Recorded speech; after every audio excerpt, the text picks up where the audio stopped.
Ladies and gentlemen, Lisa Carrer.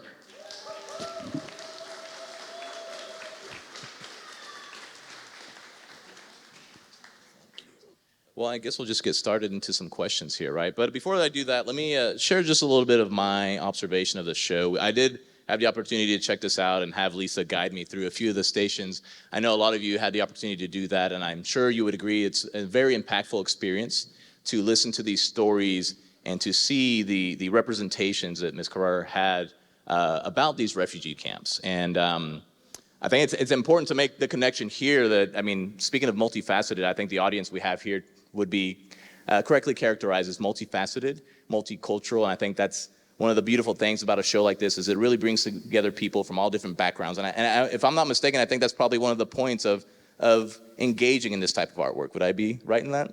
Yes. Okay. So a few of the things I noticed was just the ephemeral quality, the difference in types of structures that people live in, things that we wouldn't normally think of as habitable places, but people kind of are forced into these, right, by the act of displacement. And I think we can't talk about the act of displacement, people having to live in refugee camps without recognizing the current moment. And not to make this a political statement, but I think there's, every generation or so, we have a reemergence of a focus on immigration, a focus on refugee resettlement, and not just in the United States, but all over the world. And so I want to commend you for taking on something like this that for better or worse, is a timeless act of investigating, researching, and representing these realities that people exist in, right? So let me go ahead and start with the questions then. Lisa, I know that Shelter Exhibition was held in your hometown of Buffalo. And you've shared with me a little bit about the origins of this work. And before I ask the actual question, I think it's important to note that so many of us have such a big disconnection with what it is to be a refugee. And I would count myself in that. My mother immigrated here from Mexico in 1979. She's shared with me some of the harrowing details of her immigration story. But me in my personal life, I'm completely disconnected from that. And so I think that's an important place to start, is an awareness of how good we have it, right? So would you please share with us a bit about how this story came about, the idea for this project, and the origin of it? Well, I am a native of Buffalo, New York, but I've lived in Manhattan and now in Rockland County, which is about 30 miles north of Manhattan. But so I'm a Buffalo girl, and Buffalo happens to be a refugee hub. And also Oklahoma City is also, in its own different way, and there's a lot of similarities, welcomes a lot of refugees. But back in, I think, 2017 or 18, there was an article in the New Yorker magazine, and it was talking about this place called the Vive Shelter in Buffalo. I never heard of it before. And it was a beautiful, beautiful article talking about how this shelter was supporting asylum seekers and refugees. So I called my sister Susan, she's a nurse. I said, Sue, did you ever hear of this place, Viva? And she says, yeah, I volunteer there like, twice a week or whatever. So I just said, well, what's it about? So my sister, through this article, my sister introduced me to the Jericho Road Community Health Center, which is a huge nonprofit organization that serves as an umbrella for so many different nonprofits in Buffalo that help displaced people to get started. And so the exhibit is really not just about the places that people need when they go from point A, which is suddenly you're homeless, suddenly you have to leave, but also to the end of the alphabet when, if you're lucky, and there's very, very few refugees who are this lucky, maybe 1% of the 110 million refugees right now, global refugees on the planet. But those lucky few, if they arrive in a place like Oklahoma City or Buffalo, they need organizations that can help them to start knitting a life together again. There's many people here tonight who represent these organizations, the Sparrow Project and the Ukraine organization, and the Latina, and I met Patrick tonight from the Catholic Services Agency. But these agencies exist to start people who have lost their lives and who don't want to necessarily be here, no offense, but they might not have known they were going to end up in Oklahoma City. if they were from Afghanistan. And yet, Oklahoma provides a way in. Now, there's global refugees, but there's also, and this is one of the beautiful things about Oklahoma Contemporary, they allowed me to open up this conversation, not to just global refugees, but to the parallel communities of displaced people that are only exponentially growing in America. I wish that I could say that it's not happening, but it is. It's climate disruption, it's economic disparity, it's LGBTQ plus and cultural marginalization, and it's moving very quickly. So we're at a point now in this country where empathy my husband used to, one time when Obama was talking, he was talking about an empathy deficit. Well, we need the opposite. We need to start really exercising empathy in a way that mirrors the reality of really what's happening in terms of like American cities and what's going to be happening in terms of displacement in the next decade. It's not going to decrease. I'm sorry to say. It's going to increase, and there's many reasons for that. It's an important point to remember that, yeah, we're going to be experiencing more displacement in the years to come. Well, if you guys would permit me, I'd like to interpret a little bit, because I know we have a lot of Spanish speakers, and just to take advantage of my Yes, please. bilingualness, I might as well.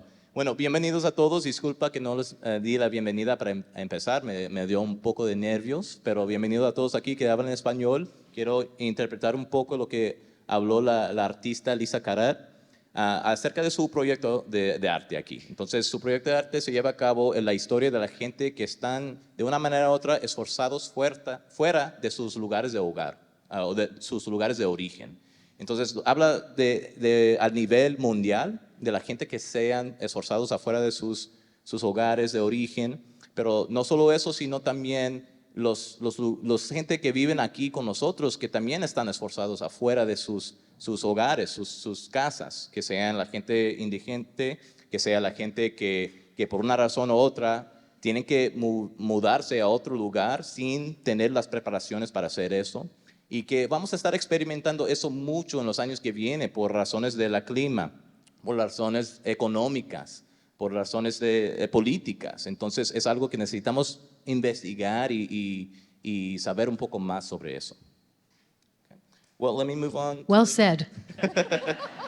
To the next question. Thank you. And disculpa, no voy a poder interpretar todo, pero a ver si les puedo dar un poco de suma de todo. Pero bueno, let me move on to the next question. So I want to talk a little bit about the medium of work that you use. You've chose to use ceramic to represent these places, the refugee camps or the settlements. And I know you're a multimedia artist, right? So why was it that you chose ceramic to represent this story? My background is actually as a performance artist. I started out in performance world. I used to make my living as an actress, and then I became a composer. But along the way, I started using media. You know, if you can't afford a videographer to shoot your show, you figure out a way to do it yourself.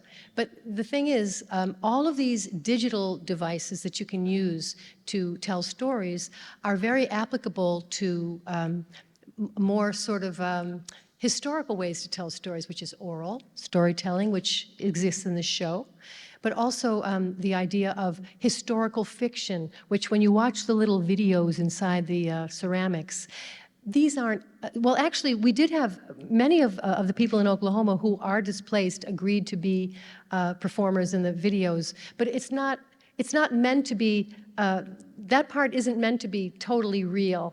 All of the narratives you hear are completely real. These are people telling their stories. But the little scenes you see are sort of representations of what happens if you need shelter. You know, what happens if you need that privacy? We all need it. Shelter is something that's temporary, but we can't really get along without it. So ceramics are these beautiful tactile things that you can project on. They make beautiful little containers for sound, you know, and you'll see in the exhibit how I have little speakers embedded in the tables so that you can actually hear the voices. And the ceramics, so they serve so many different purposes. I'm an educator as well as an artist. Everybody learns differently, you know. Some people learn better by listening to something. Some of us really get off on watching films, and we learn that way. Other people really prefer to read text, which you can do with the QR codes. So in my practice, I'm trying to use as many different ways of telling a story as is feasible. And the human brain, all of your brains, the way that we've evolved our brains, you're all going to just naturally connect to that part of the exhibit that gives you the most kind of food, you know.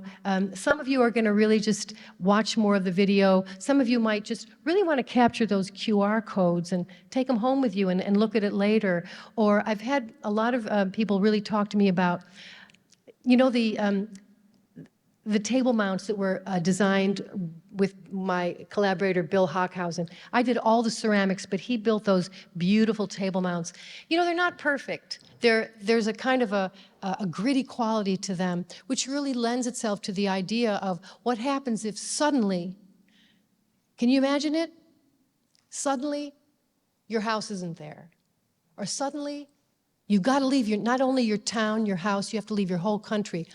This is an overwhelming thought, but what happens in the exhibit is this idea that I'm using digital devices to introduce you to different parts of the story, but what I call warm technology is the part of the exhibit where you can watch, you can really get into these ceramics. They're made by hand. This is a handmade exhibit.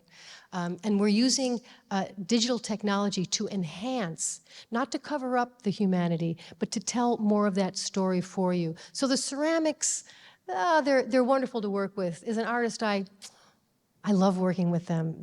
I only started in 2015 to work with ceramics. It was part of my MFA studies, actually. I had an elective, and I thought, I want to get away from, I was getting like, you know, we call it like, if you work with a certain kind of software, you start like getting these, because you're at a computer all day. So ceramics was also a way for me to really get my hands into it. And there's nothing better, you know, with my students, and I'll try to be brief, but I find that, and somebody mentioned this to me tonight, I think it was this guy Chad, how this sense of wonder, as we grow older, I'm seeing a lot of my students, they lose this sense of wonder, curiosity. The devices that they're just adhering to, unfortunately, their brains are shrinking a little bit. This has been proven. So this kind of a show kind of reminds you that you can get your hands in there, you know. There's nothing wrong with a little chaos, with a little, you know, uneven surfaces. There's actually nothing wrong with it. It's actually part of life. And for displaced people, they're not going to be going to the Sheraton, you know, the Sherry Netherlands or something. They're going to end up for a while, before they get to their new lives, if they're lucky enough, they're going to end up in a place where we might not want to be there. But many of us, some of us in this room, actually, many of us have been, and some of us, who knows, might end up being displaced. Displacement is something that is, it's uniform. It's a wide open, there's no hierarchy for it, for displacement. La pregunta fue, ¿por qué ocupó cerámico como el medio para comunicar esta historia en esta exhibición? Y ella explicó que, pues primariamente, porque el cerámico puedes poner el video encima de él, y también también comunica el sonido muy bien adentro del cerámico. Entonces, por eso fue algo que podía ocupar para compartir estas historias. La otra cosa que mencionó es que es una manera en que se puede desconectar de lo electrónico, de la tecnología, de una manera u otra, ¿verdad? En cual puedes ocupar tus manos, obra manual. Y eso también crea una vinculación con la gente que está experimentando conseguir refugio en cualquier lugar. Que a ellos no les importa que algo sea perfecto. Ellos solo necesitan algo que les va a guardar de los elementos. Entonces, así creó una vinculación dentro de su trabajo de mano de obra con la gente que estaba compartiendo sus historias. Warm technology, you know, it's great to watch videos. We all love it. Come on, you like to watch your favorite thing on TV, and but if you use it in the service of things that are tactile, it becomes warm, and that's what I've always been interested in over the decades as an artist, is using technology to create a warmer space for human beings, not to cover them, but to enhance them. Thank you, Lisa. All right, next question. So this isn't the first time that Shelter has been shown somewhere. In fact, it was first displayed, as we mentioned earlier, in Buffalo. But for this iteration, you included local Oklahomans who were and are touched by displacement at some point in their lives. Do you see links between the OKC and Buffalo community regarding these stories? Or are there more differences that you would see? The thing is that every story you hear is an individual speaking to you.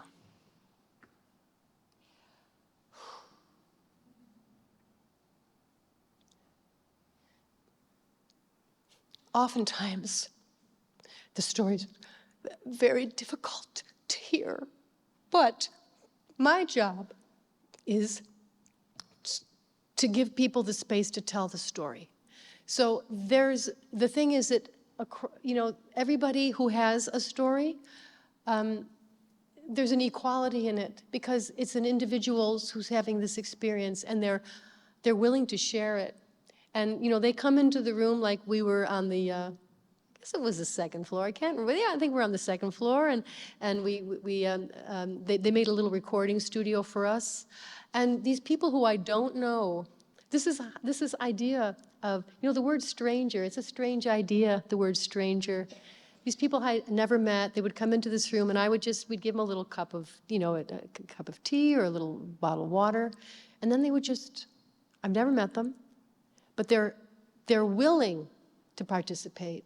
They want to tell their stories. And that's something that is the same in Buffalo and in Oklahoma, is we're not forcing anybody. We're just asking people if they want to come. And they want to give you their slice of life because they want you to know what's going on. This is as old as time, oral storytelling. It's as old as time. So that's the timeless part of it. But the beautiful thing, again, about Oklahoma is that as I've been, so since Buffalo, which was a wonderful exhibit, but it happened during COVID, I didn't get a reception like this. We couldn't have one. It was COVID. So thank you. Thank you, OCIC. Woo! Wow. But OCIC also gave me the opportunity to include local Oklahomans. But that's such a wide swath of people. People from the indigenous community, people from Trace Chapline, who came and gave a beautiful narrative about just his childhood and the difficulties of it, and how he's kind of made a life based on his experience. Kian Looper, an indigenous LGBTQ+ lady, where I don't know if you're here, Kian, but if you are, please say hi to me after. Laura Rice, who actually works here at the museum, who told me a very beautiful story, and also heart-rending story about her adoptions. So the thing is these people. And also I got to meet with Ukrainian people here and Afghan people. And I don't know if Karen is here, but he's the guy who, he conducts a beautiful orchestra in Oklahoma City, and he taught it at University of Oklahoma for many years. But they're parallel. At this point in our trajectory, as a global and local community, these communities are now parallel. There's really, again, there's no difference. Displacement is this thing that happens on so many subtle levels.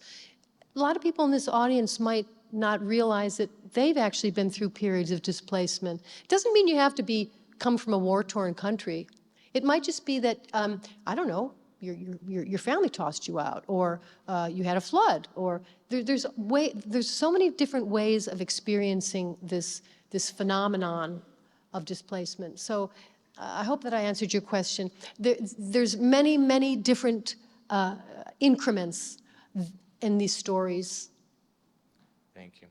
Entonces la pregunta fue de qué fue la diferencia, porque esto no es la primera exhibición que ha tenido, o es la primera presentación de esta exhibición. Primero lo enseñó en Buffalo, New York, donde ella es de ahí. ¿Y qué es la diferencia de su experiencia? Porque cada vez que ella haga la exhibición, incluye gente de esa localidad. Entonces aquí incluyó gente de Oklahoma, que son gente que ha experimentado algo de buscar el refugio, el desplazamiento. Entonces ella primariamente explicó que durante la primera exhibición en Buffalo fue durante el tiempo de COVID, entonces obviamente no tenía la recepción que ha recibido esta noche, entonces por eso se dio gracias a todos aquí. La otra cosa que dijo es que en cualquier lugar que estás, la gente que experimenta el desplazamiento quieren compartir sus historias. Entonces tenía la experiencia que en alistar esta exhibición se llegó extranjeros. Y luego habló que qué raro esa palabra, extranjeros, que si solo son personas que no te ha dado la oportunidad de conocer. Entonces no es decir que son extranjeros, sino otras personas. Pero que de cualquier manera, cualquier etnicidad, grupo de gente con quien ella interactuó, podía crear esa vinculación a compartir sus historias y a escuchar sus historias. Y que cada persona que compartió su historia la impactó distintamente. Creo que incluí todo de lo que hablaste. I think I included everything that you talked about. Oh, and I'll also Sentiment. briefly say that, for example, everyone knows who reads the papers that the Republic of Congo, Democratic Republic of Congo, it's truly and Sudan. When I was in Buffalo, there was a huge influx of Congolese. I didn't happen to interview any Congolese people here. So, for example, I've included some of the Congolese narratives in this show. So you'll hear Buffalo narratives as well as Oklahoman, but it's also because of the kinds of groups that end up in different places, and I feel like, you know, they should be all part of one sort of concept, you know, one sort of idea. Comentó sobre otra diferencia que es de que en cualquier lugar donde estás en los Estados Unidos hay diferentes grupos de gente que consiguen el refugio. Por ejemplo, en Buffalo son gente de África, del Congo. Entonces, obviamente, aquí en Oklahoma no tenemos mucha gente de ese origen. Entonces, pero aún los incluyó en la historia que se está presentando aquí, porque todos son parte de la gran historia que ella está creando acerca de la gente que son desplazados. Okay. I guess that's me for the next question. So in addition to including stories of refugees in shelter, you also include those of formerly unhoused local people. Why are you choosing to include these stories as well in your work? So I think I've started to cover this. I don't know if there's. It would be great to hear from some of you who are in the audience. We don't have enough time, but well, I'll just briefly say when I was in Buffalo and they put an article about the shelter in the Buffalo News, and the guy who wrote it, this guy Mark Summer, he said to me, you know, Lisa, you know, you have this history of displacement, and I'm hearing this because we had a conversation as we do, and I was like, well, what are you talking about? And he talked about how I had this experience of losing they made a freeway in Buffalo at one point in the 60s, and they got rid of all these houses. They razed all these houses to the ground, and it so happened that we had to leave our house. We didn't have a choice because the Buffalo Expressway was going to end up there. And he pointed out that, that this is something that actually impacted me, and I didn't even realize it. And when Karina and Kaylin and the team at that time got all these wonderful people together, they did all of this searching, and they got all these departments together, these different nonprofits. The people who we ended up getting who were local people, their stories, I don't know that much about Oklahoma yet. My husband and I were here once in the early 2000s. We ended up at the memorial, which was really a very profound experience. But I can't say I'm an expert. Like this guy Brett interviewed me today from one of the newspapers. He was saying how like the pup tents, if you see the pup tents, he said, well, and I was saying, well, that would be like in Armenia or a place where you come to the end of a border and you can't get back in again. He said, well, to me, that's like the railroad communities in Oklahoma, that there's all these people in tents along the railroad. Thing is, I don't know that. You know, I don't know that about Oklahoma. So the thing is, the interesting thing is, I'm going to turn this over to you, to your brains for a minute, that when you go through this exhibit, you're not from Buffalo.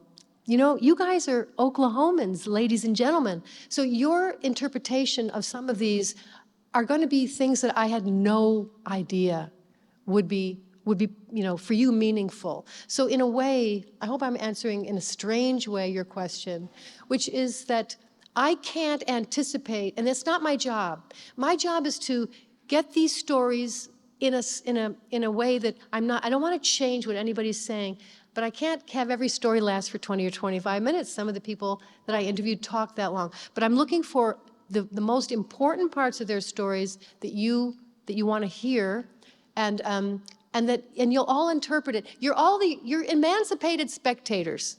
When you come into this exhibit, nobody's telling you where to go first or what to do. It's really up to your impulses, to what resonates most with you.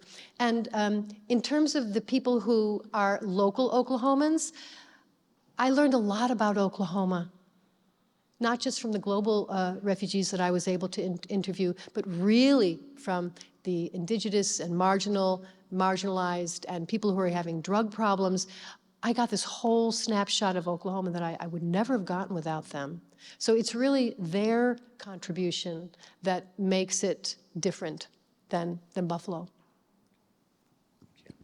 Entonces la pregunta fue en adición de incluir gente que son migrantes en las historias de los que consiguen refugio, también incluye la gente indigente o que se queda sin casa y que son locales aquí a Oklahoma. ¿Por qué los incluye? Ella contestó de que, pues, porque ellos también son desplazados y tal vez nosotros en nuestras vidas hemos experimentado algo de desplazamiento en cuando hay una tormenta, una inundación, un incendio, algo así, y tenemos que huir de nuestras casas, nuestros hogares. Entonces, cada gente tiene esta experiencia en algún momento u otro, pero también comentó sobre la interpretación que la gente tiene a ver estas campañas, estos refugios, que a veces ellos los interpretan como refugios de los indigentes, que los que se quedan sin casa. Y qué interesante esa interpretación, porque pues sí, se puede aplicar a esa gente también, pero ella no está definiendo cómo ustedes como observadores lo van a interpretar, que son observadores liberados. Entonces eso también es parte de esta exhibición y para sumarlo todo creo que es más bien una exhibición viva, orgánica, que siempre se va cambiando y por eso incluye a la gente local que están experimentando un desplazamiento. Yeah. So I think that's a good segue for us to include some of the other speakers we're going to have up here. So we want to invite a couple of the participants that from the exhibition. First off, we have Salvador Ontiveros.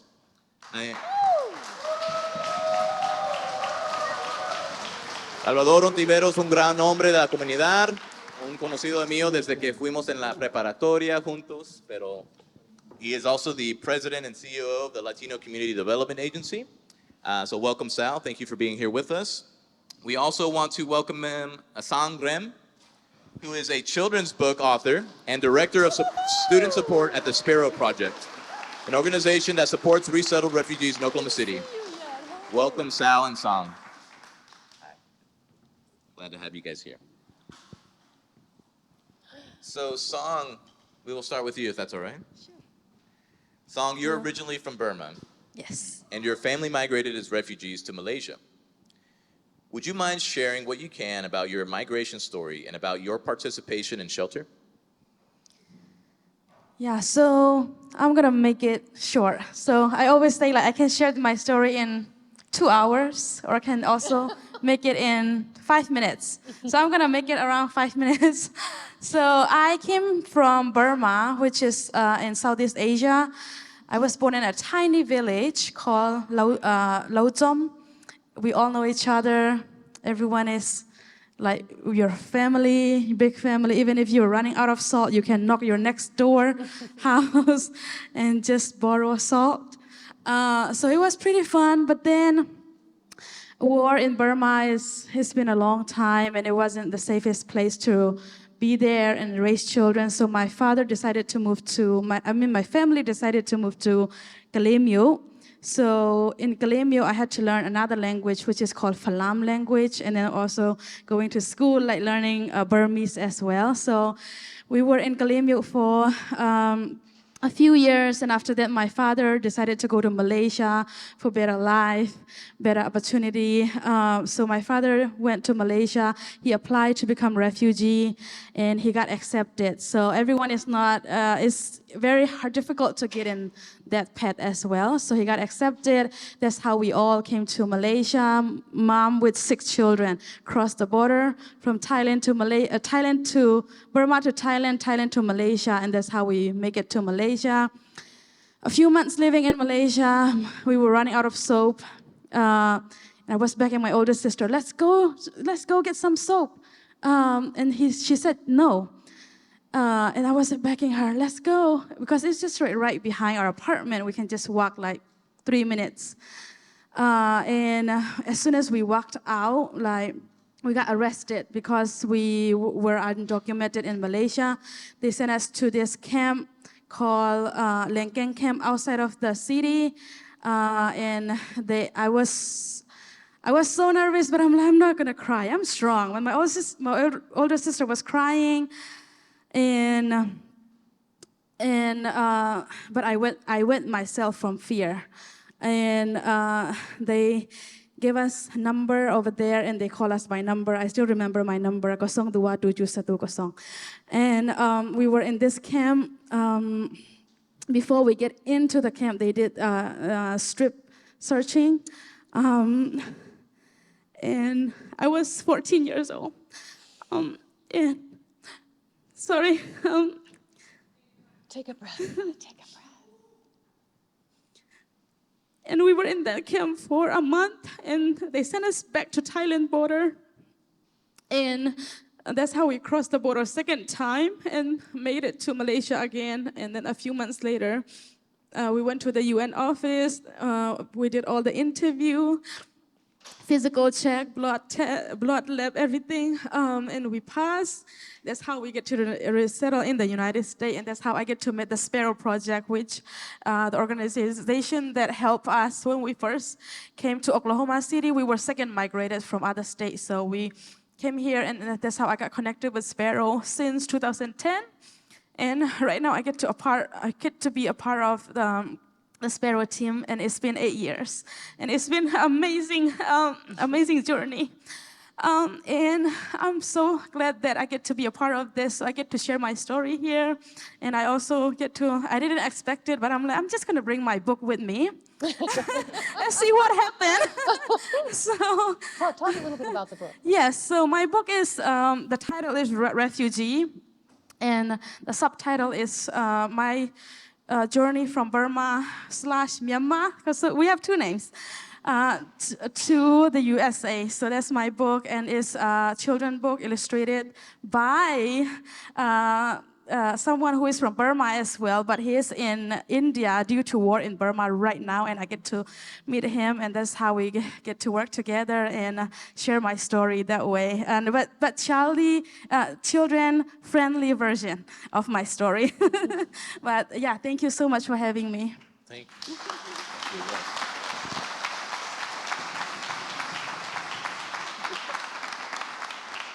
Song, thank you so much for sharing your story. Do we have any tissues or anything available, guys?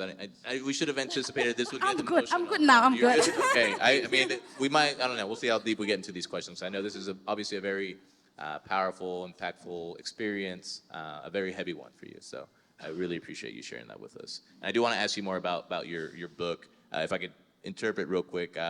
Entonces, no voy a interpretar todo porque no voy a hacer justicia a lo que ella habló, pero la pregunta fue si ella puede compartir su historia, su experiencia de inmigrante.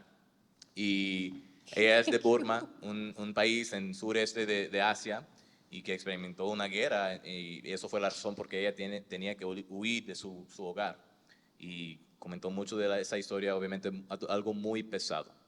Pero a través de ese viaje llegó aquí a los Estados Unidos y ha trabajado por un proyecto que aquí se llama el Sparrow Project, que trabaja con inmigrantes, gente que consiguen refugio, y también ha escrito unos libros. Entonces ahorita les voy a preguntar sobre esos libros. Okay. So you mentioned your book, Song. You mentioned, and is it called Refugee? Okay. And so you spoke a little bit about it. It was released last year, so congratulations. It's a wonderful achievement. And you said it's from the child's perspective, it's child friendly, and you wrote it from the viewpoint of a child refugee. Why did you do that, and what did you hope to achieve with that book?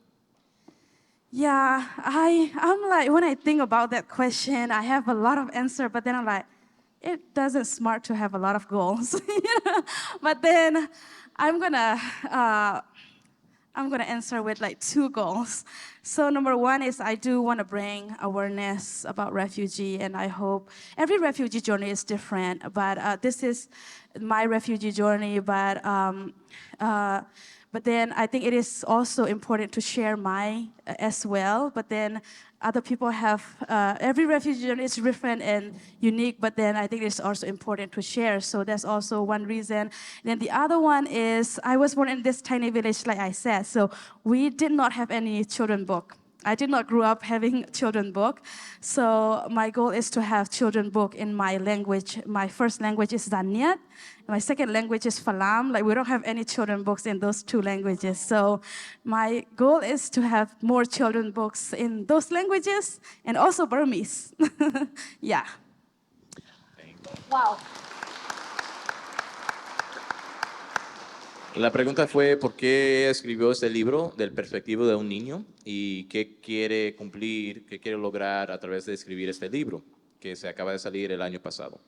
Y ella contestó que la razón es obviamente para compartir las historias, que eso empodera a la gente, razón número uno. Razón número dos, porque como ella contó antes, que ella se crió en un ejido chiquito en su país de origen. Y en ese ejido no tenían nada de libros para niños. Entonces ella quiere crear más libros para niños de su ejido, pero también en los idiomas que ella aprendió cuando se creció. Y que no hay muchos libros para niños en esos idiomas. Entonces por eso escribió sus libros. Can I add something real quick to that, Sang, which is, in terms of literacy, there's a great TED Talk where Chimamanda Adichie talks about the danger of the single story, that we grow up with these single stories. And in a way, what Sang is doing is she's creating like a literary tradition that doesn't exist yet. She's really forging a path so that kids who come from maybe her background or backgrounds like her will recognize themselves. And that's a really big deal. So that was beautiful. Absolutely, very important point. All right, well, let's shift over to Sal now. So Sal, your story wasn't shared, but you were an integral part of sharing other people's stories for this project. You helped translate for the stories of Maria Trejo, who I believe is in the audience tonight. Maria Trejo, ¿nos puede saludar? Ahí está atrás, she's back there. Maria Trejo. And the other one was Irma Vasquez. Is Irma here? Irma se encuentra? All right. Thank you both for sharing your stories. Sal, is there anything you want to share about their stories, your experience in helping interpret and listening to those stories, how it relates to others in the communities you serve? Sure. So first of all, yes. Hello, our clients, Irma, Maria and Irma, muchas gracias por estar aquí. Gracias por la fortaleza de compartir sus historias. Les agradezco mucho. Es algo que es necesario compartir nuestras historias para saber qué fuerte trabajamos y las cosas que superamos para ser exitosas, ¿verdad? Just said thank you for our clients for having the strength and to share their stories. Although very difficult to share, it's important that we know how hard they work and what they had to overcome to be successful. If I could also, I'd like to say hello to family from Torreon and family and friends from the Latino Community Development Agency. Thank you guys for being here. Saludos a la familia de Torreón, México, y todos de la agencia Latina. Vinieron para una boda, pero los invité para que vengan a participar de eso. They came for a wedding, but I made them come here. So, I like to start with saying that I used to work here. Thank you so much for Sam, Lisa, and Karina, Michael, everyone at Oklahoma Contemporary for the opportunity for me to share the stories of our Latino community. I used to work here as CFO for many years. I was part of the management group that moved from the original location at the fairgrounds and built this incredible facility, raised the money, tripled our budget, did all the things to get to where we are today. And now, as president and CEO of the Latino Community Development Agency, I am now given the honor and the privilege to merge the two worlds from Oklahoma Contemporary in the arts world here in Oklahoma City with the Latino community. And I'm so grateful for that. Thank you so much. We're honored to have you here, Sal. Thank you.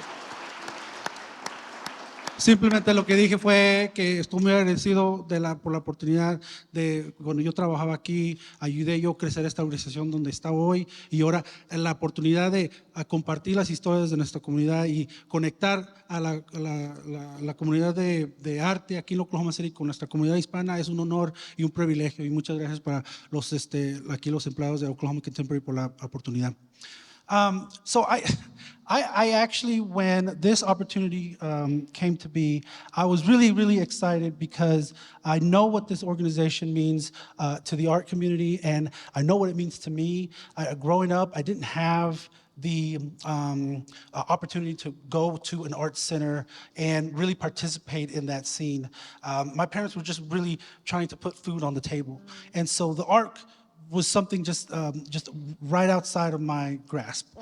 And so it wasn't until I started to work here at Oklahoma Contemporary that I realized how important it is for these artists to express themselves and for us to really experience that art in our own lives. It doesn't mean that we have to like it, that we have to hate it, but it's that feeling that we get after we observe it and participate in it that matters. And so when this opportunity arose, I said, absolutely. I know that we have in our community many, many thousands of stories of people who have been displaced in our community, people that are struggling to find a home. And we were very grateful to find two very special stories that we were able to share with this artist and with this art community. Originally, I just came to be a support, to just be a presence, and then Lisa pulled me into the room with the client and made me sit there and listen to these very, very difficult stories of challenge, of struggle, of perseverance, and it was very impactful to me being a brand new CEO of this organization that I love and care so much. I'm going to translate and then I'm going to come back. So, cuando llegó la oportunidad de colaborar con la Agencia Latina, con esta organización que yo quiero y amo demasiado, fue una experiencia muy bonita y era algo que yo estaba ya listo para conectar con la comunidad hispana. Es necesario que nosotros tengamos la oportunidad de enseñar nuestras historias, de colaborar con el mundo del arte aquí en Oklahoma City. Y para mí era una oportunidad para en verdad enseñar qué trabajadores somos en la comunidad hispana, cómo podemos nosotros superar las dificultades y las metas, ¿no?, que nos presenta el mundo. Nosotros estamos nomás buscando un lugar para vivir y para compartir y vivir la vida, y muchas veces las historias que tenemos son muy difíciles para escuchar. Yo originalmente cuando me invitaron, yo vine nomás a apoyar y ser una presencia de la Agencia Latina. Lo que yo no sabía es que la artista Lisa me metió al cuarto con los clientes y me hizo sentarme allí y a escuchar las historias que sí, fue muy difícil escuchar sin llorar y sin querer yo abrazar a la cliente y decirle que está todo bien, pero fue una oportunidad muy bonita para yo agradecer las historias y en verdad aprender de mis clientes y el trabajo que nosotros estamos haciendo en la Agencia Latina. What I learned from this process was we all have different we all have history. We all have different backgrounds. We all experience different hardships. And sometimes it's very difficult to sit and listen to them. But what I got from them, specifically me, was each one of these clients that I was able to translate for, they ended their story with very difficult stories and then I found the LCDA. And then I found the Latino Community Development Agency that provided me services and provided me a place where I feel safe and that I can grow and become a better person, and I'm now living my best life. That's something that I took back with me to the office, knowing that what we're doing at the agency is important and that we're making a difference. And so I thank you again, Irma and Maria, for that experience. It meant a lot for me. So thank you for that. Lo que yo observé, lo que yo entendí, lo que yo escuché fue historias muy difíciles, complicadas, cosas que no gustaría que le pasara a nadie, pero de las dos historias que yo escuché y translé fue que las dos clientes que me dijeron que entonces después de todo esto encontraron la agencia latina, encontraron servicios, encontraron un lugar, un espacio donde podían ellos sentirse apoyadas y con ayuda y están creciendo y viviendo una vida mejor.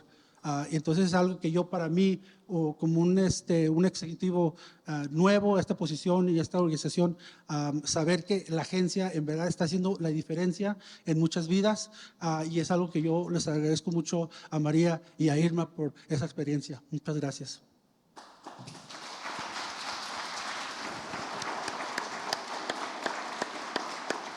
Sounds like it was a very beautiful experience, again, a heavy experience. I think a lot of these stories are. But I also think that serves as a wonderful kind of full circle observation here is that Lisa started this art project based off a New Yorker article that mentioned this Vive house that was a refuge for people who were refugees, right? And now we have Salvador sharing the stories or being able to be a part of the sharing of the stories of people who are doing that here in Oklahoma City through the agency that he presides over, the Latino Community Development Agency. So yeah, any closing remarks? Well, also, this is not a new concept, you know, to immigrate from one country to another. The thing is, we're two-leggeds, and that's what we do. We migrate about. And in the years when it was, I won't say popular to migrate, but there's always a need for people. There's a need for people to move, but also there's a need for people to find their place. And oftentimes refugees do not wish to move. This is not something that they don't want to do this. We have this, I don't know how this happens, but we have this kind of media fused idea that, you know, they're coming, and that's actually not what it is. It's their lives have been upended, and where it's an alphabet.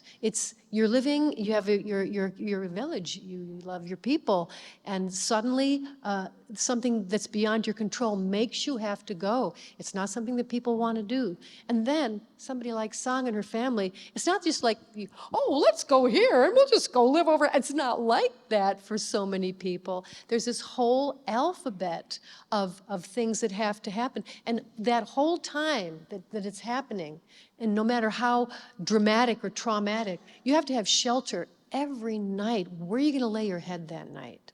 A lot of people, Burmese people that I've spoken to, they had to just hide in the jungle. They literally did not have a place. And when you think of the resilience of human beings, the fact that they can be in such dire straits, and if they're lucky, if they get these opportunity and nonprofits, those are two of the things that fuel the ability of people who make it to a place like Oklahoma City to start lives, to start contributing to their communities, to get jobs, to, you know, become part of a community, and then this whole reciprocity starts. It's like with the Vietnamese community in, I guess it's the 70s in Oklahoma, where this huge richness comes out of the idea of being welcomed into a place. And we need to remember this in this country and all over the world, that it's about embracing. It's about embracing the idea of of richness, of cultural richness, and the stories belong to each individual. We're receptacles for listening, but we're also containers for telling, and that whole thing is like this very beautiful reciprocity that is happening. It's happening in places like Oklahoma City and Buffalo. Lisa, thank you so much for sharing this exhibition with us. Thank you for the opportunity to continue that exchange that I think is so important. You know, so much of the time we're closed off to our own experiences. To be able to get those small windows into the experiences of others, the experiences of song, the experiences of people that Sal works with, I think is a wonderful way for us to really expand our understanding of people in the world. And artists do not work in a vacuum. I couldn't have done this without all the people from Oklahoma, from the Contemporary Arts Center. This did not happen just because of me. I was lucky enough to be invited, but I want to thank all the staff and everybody. Wow, this has really been a great experience for me as an artist, and also to be able to introduce these people to you through the exhibition. So it's really been great. Thank you. And thanks, Sam.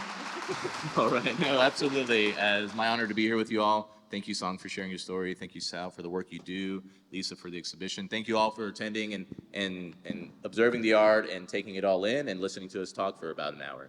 I'll let you enjoy the rest of your evening. Invite your friends.